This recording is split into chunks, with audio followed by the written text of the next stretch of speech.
असर देखने को मिल रहे हैं। ये जो इस वक्त बड़ी खबर आ रही है, ईरान पर इजराइल के हमले के बाद अलर्ट जारी कर दिया गया है। अमेरिका ने ईरान को चेतावनी दे दी, यानी अमेरिका भी किस तरह से ईरान को ये बताता हुआ नजर आ रहा है कि अगर कुछ किया तो फिर नतीजा क्या होगा। ईरान के जवाबी हमले को लेकर के ये चेतावनी दी गई है। इजराइल का हमला ईरान के अटैक का रिजल्ट था। ईरान ने इजराइल पर मिसाइल अटैक किया था और वो तस्वीर हम सबने देखी थी कि कैसे ईरान ने अटैक करवाया था हिजबुल्लाह के जरिए, और उसके बाद नतीजा क्या था, क्योंकि इजराइल ने ठान लिया था कि हिजबुल्लाह का पूरी तरह से खात्मा करना है। हिजबुल्लाह के ठिकाने कहां पर थे? ईरान के अंदर उसके ठिकाने थे, और सीधे माना जाता था कि ईरान उसको सपोर्ट करता है, और ये माना जा रहा था कि उसके बाद किस तरह से एक्शन तेज होगा, जो होता नजर आ रहा है।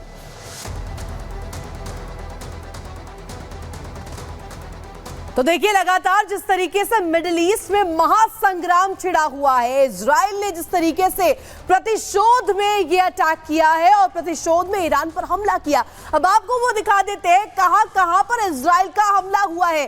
तेहरान आपको दिखा रहे हैं, इसके अलावा इल्म वो इलाका जहां पर हमला किया गया, खुजेस्तान, ये तमाम वो शहर जहां पर देखिए अटैक किया गया है, बारूदी अटैक यहां पर किया गया है।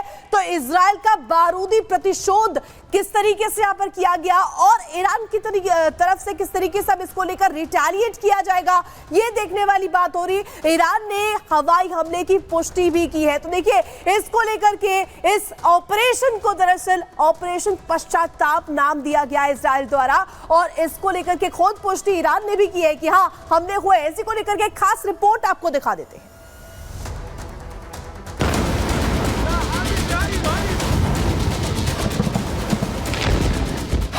तेहरान तक पहुंची युद्ध की आग। इजराइल ने किया मिसाइलों से हमला। अब ईरान के पलटवार की बारी। शुक्रवार की देर रात ईरान के कई शहर धमाकों से गूंज उठे। इजराइल की मिसाइलों और बमों के हमलों की गूंज सिर्फ ईरान ही नहीं बल्कि पूरे मिडिल ईस्ट में सुनाई दी। 1 अक्टूबर को इजरायली धरती पर हुए ईरानी मिसाइल अटैक का आईडीएफ ने बदला ले लिया है। इन हमलों के साथ ही वार पलटवार का एक चक्र पूरा हुआ, लेकिन अब ईरान के फिर से पलटवार की आशंका से युद्ध के और भड़कने का खतरा पैदा हो गया है। आपको बता दें कि फिलिस्तीन और गाजा के मुद्दे पर ईरान इजराइल में तनाव है। ईरान के प्रॉक्सी हिजबुल्लाह के साथ आईडीएफ का युद्ध जारी है। ईरान के खिलाफ हमास को खुला सैन्य समर्थन दे रहा है ईरान। यमन के हूती विद्रोहियों के जरिए भी इजराइल पर कई बार हमले कराए। 1 अक्टूबर को पहली बार इजरायली धरती पर ईरान ने सीधे मिसाइल अटैक कर दिया। इसी हमले के बाद अब इजराइल ने भी ईरानी धरती पर सीधी सैन्य कार्रवाई की है। ईरान पर हुए हमले के बाद अब मिडिल ईस्ट में युद्ध की आशंका बढ़ने लगी है। जल्द ही ईरान इजराइल पर पलटवार करेगा, इसको लेकर ईरान ने पूरी तैयारी कर ली है। यहां तक कि इजराइल पर किस तरीके से हमला करना है, इसको लेकर ब्लूप्रिंट भी तैयार कर लिया गया है। अब बस इंतजार है उस हरी झंडी का जो कि ईरान सरकार अपनी सेना को देगी, जिसके बाद ईरानी सेना इजराइल पर हमला करेगी। हमला कब होगा ये ईरान सरकार को ही तय करना है। पिछले साल 7 अक्टूबर को इजराइल पर हमास के हमले के बाद दोनों देशों में तनाव बढ़ रहा है। दोनों देशों के बीच करीब 2000 किलोमीटर की दूरी है, जिसकी वजह से अब तक दोनों देश एक दूसरे पर सीधे अटैक की पॉलिसी से बच रहे थे। लेकिन हिजबुल्लाह और हमास के नेताओं के इजरायली हमलों में मारे जाने के बाद ईरान ने अपना धैर्य खो दिया और इजराइल पर सीधे मिसाइल अटैक कर दिया।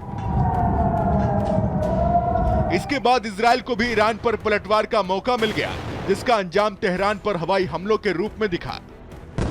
माना जा रहा है कि जल्द ही ईरान भी अपनी ताकत दिखाने के लिए फिर से इजराइल पर हमला कर सकता है। ईरान फिर से इजराइल पर मिसाइलें दाग सकता है, इजराइल पर फाइटर जेट से बमबारी कर सकता है, इराक में मौजूद मिलिट्री से हमले करवा सकता है। सीरिया की धरती से भी इजराइल पर अटैक संभव है। समंदर के रास्ते भी मिलिट्री शिप से हमले की आशंका है। मिडिल ईस्ट में मौजूद अमेरिकी सैन्य ठिकानों को भी निशाना बना सकता है। पहला वेव कंप्लीट हो गया है। आमतौर पे इजराइल जो है जब भी हमला करता है, कोई भी एयरफोर्स जब हमला करती है तो एक साथ अपने बड़े तादाद में हवाई जहाज को कमिट करती है। किसी भी हमले में 40, 60, 80 या 100 जहाजों का इस्तेमाल होता है और वेव के हिसाब से हमला होता है, यानी एक हमला अभी हो गया, एक हमला 4 घंटे के बाद सेकेंड वेव हम हो गया, एक हमला 8 घंटे या 12 घंटे के बाद थर्ड वेव हो गया। तो हो सकता है, मेरा आकलन है कि अगर इजराइल ने ये हमला किया है ईरान के ऊपर, तो आधा अधूरा हमला नहीं करेगा। डेफिनेटली आज फिर से कुछ एक घंटे के बाद सेकेंड वेव या थर्ड वेव भी हमला कर सकता है। फिलहाल मिडिल ईस्ट में तनाव बढ़ता जा रहा है। जानकारों का कहना है कि अगर इजराइल पर ईरानी हमले तेज हुए तो खुद अमेरिका भी इस युद्ध में कूद सकता है, जिसका असर मिडिल ईस्ट ही नहीं बल्कि पूरी दुनिया पर पड़ेगा। Bureau report, Republic Bharat. और आइए अब आपको जरा बताते हैं कि दोनों देशों के पास मिलिट्री पावर कितनी है। अगर ईरान की बात करते हैं तो आप ये समझिए कि 9.9 अरब डॉलर की इनके पास स्ट्रेंथ है। इजराइल के पास इससे कई गुना ज्यादा है, 24.2 अरब डॉलर। किस तरह से ये जो पावर है, ये समझिए पावर का मतलब इसलिए क्योंकि जब अटैक होता है तो फिर कौन किस पर भारी पड़ सकता है, ये समझाने के लिए हम आपको ये बता रहे हैं। ईरान में 551 प्लेन है, इजराइल के पास कितने हैं? 612 प्लेन है। ये उनकी क्षमता को दिखाता है। प्लेनों के मामले में देखें तो बहुत ज्यादा दोनों में अंतर नहीं है, लेकिन जिस तरह से अटैक हो रहे हैं ये किस तरह से एक बड़ा असर डालते हैं, ये हम आपको बताने की कोशिश कर रहे हैं। फाइटर जेट की संख्या अगर आप देखेंगे तो 241 फाइटर जेट है इजराइल के पास, 186 फाइटर जेट ईरान के पास है, यानी कि इजराइल के पास फाइटर जेट की संख्या ज्यादा है। आप समझिए डेडिकेटेड अटैक एयरक्राफ्ट कितने हैं? इजराइल के पास 39 है तो ईरान के पास 23 है। इस मामले में भी इजराइल ईरान पर भारी पड़ता है। हेलीकॉप्टर्स की बात करें तो 146 इजराइल के पास है, ईरान के पास 129 है, यानी इस मामले में भी ईरान बहुत हद तक पीछे है इजराइल से। टैंक्स की बात करें तो 2200 टैंक्स इजराइल के पास है, जबकि टैंक्स ईरान के पास ज्यादा है, 4041 टैंक्स है ईरान के पास। तो यही युद्धपोतों की बात करें तो ईरान के पास 101 युद्धपोत है, तो 67 युद्धपोत इजराइल के पास है। यानी कि टैंक्स की बात हम करें, युद्धपोतों की बात हम करें तो ये ज्यादा है ईरान के पास। और इसी मामलों में जो ईरान है वो कैसे बढ़त लेने की कोशिश करता रहा है इन अटैक्स के जरिए। बिल्कुल, और देखिए जिस तरीके से यहाँ पर डायरेक्ट अटैक किया गया है, महायुद्ध की यहाँ पर जो स्थिति है वो हम लगातार दिखा रहे हैं एक एक तस्वीर। इसके साथ साथ हमारे साथ खास गेस्ट जुड़ गए हैं, मेजर जनरल संजय सोई, डिफेंस एक्सपर्ट, इसके अलावा major general SP Sinha, defence expert, और इसके अलावा कर्नल शैलेंद्र सिन्हा भी हमारे साथ जुड़े हुए हैं, group captain UK Devnath, defence expert के तौर पर हमारे साथ जुड़े हुए हैं। सबसे पहले संजय सोई सर, आप ही के पास आते हुए और ये जानने की कोशिश मैं करूंगी, हमने ग्राफिक्स दिखाए किस तरीके से जो मिलिट्री पावर है दोनों ही तरफ से देखने को मिली है, और यहां पर जिस तरीके से लगातार जिस तरीके से हमले किए गए इजराइल की तरफ से, इसको लेकर के क्या कहेंगे सर? मिलिट्री पावर का बाइफिकेशन जिस तरीके से हमने दिखाया है। देखिए ऐसा है कि अगर नंबर्स पे ना जाया जाए, नंबर्स में हो सकता है कई जगह जैसे प्लेन्स आपने दिखाए तकरीबन बराबर हैं इजराइल और ईरान के, या फिर अगर हम देखें दोनों का जो ग्राउंड फोर्सेस में टैंक्स में कई। ठीक है संजय सर, आपके पास आएंगे, हमारे साथ शैलेंद्र सिन्हा भी जुड़े हुए हैं। सर शैलेंद्र सर, देखिए जिस तरीके से ये पूरा जो मामला है, जो पूरा मसला है, अभी हमने मिलिट्री पावर का जिक्र किया, जो ग्राफिक्स हमने दिखाए, दोनों ही के पास किस तरीके से मिलिट्री पावर्स का बाइफिकेशन है, इसको लेकर के आपका क्या टेक है? जय हिंद, नमस्कार। देखिए अब पुरानी सेइंग है कि जो पढ़ाकू लोग होते हैं ना वो पढ़ते रहेंगे, ये फिगर्स जो हैं वो पढ़ने वाले लोगों के लिए है। जज्बा किसके पास है, सही और गलत की बात किसके पास है? चाइना ने बोला बहुत बड़ा है, हटना पड़ा ना LAC से, लद्दाख में वापस जाना पड़ा ना, क्योंकि हम सही थे। हम लड़ने का जज्बा लेकर चलते हैं, सही के साथ खड़े होते हैं। मुझे लगता है जो इजराइल अपने आप में, क्योंकि देखिए इकोनॉमी भी एक बहुत बड़ी चीज है, और उसमें अगर देखा, मैं कह रहा हूं ईरान के पास पता नहीं कितने नंबर गेम में अगर आप देखें तो उनके और इनके बीच में Iran is much higher in ranking, लेकिन रैंकिंग डजंट काउंट करेगा आपका जज्बा कि आप अपनी सही चीज के लिए लड़ रहे हैं, आप अपने अधिकार के लिए लड़ रहे हैं, आप अपनी एग्जिस्टेंस के लिए लड़ रहे हैं। इस पावर को आप कहां कैलकुलेट करेंगे और कैसे कैलकुलेट करेंगे, वो आपको दिखा रहा है इस समय इजराइल, कि हम हर उस जगह जाकर जहां से हमारे को खतरा है, हमारे को नुकसान मिला है, हम उसे खत्म कर कर ही मानेंगे।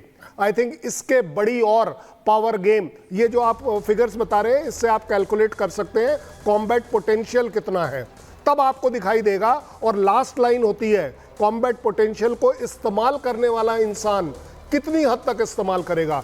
किसी के पास न्यूक्लियर बॉम्ब है, रखो, आप इस्तेमाल तो करोगे नहीं, ये आप बात- उसे डेटरेंस के तौर पर इस्तेमाल करोगे, that's all. I think Israel दिखा रहा है इस समय कि अगर आप मेरे साथ डायरेक्ट और इनडायरेक्ट वॉर करोगे।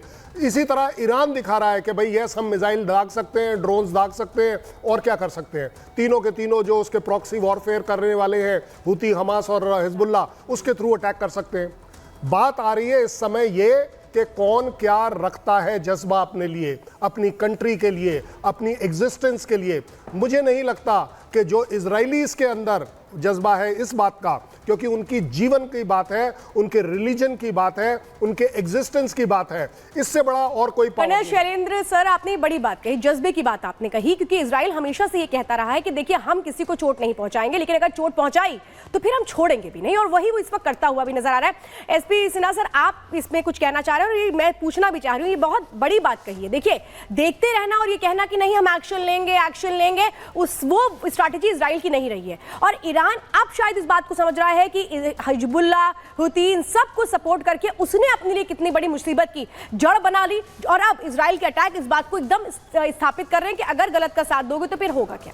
देखिए, जब मिलिट्री इक्विपमेंट की बात करते हैं तो क्वांटिटी मैटर नहीं करता, क्वालिटी मैटर करता है। दूसरा, जब हम लोग सेना में थे तो कहा जाता था, it is the man behind the machine, not the machine which matters.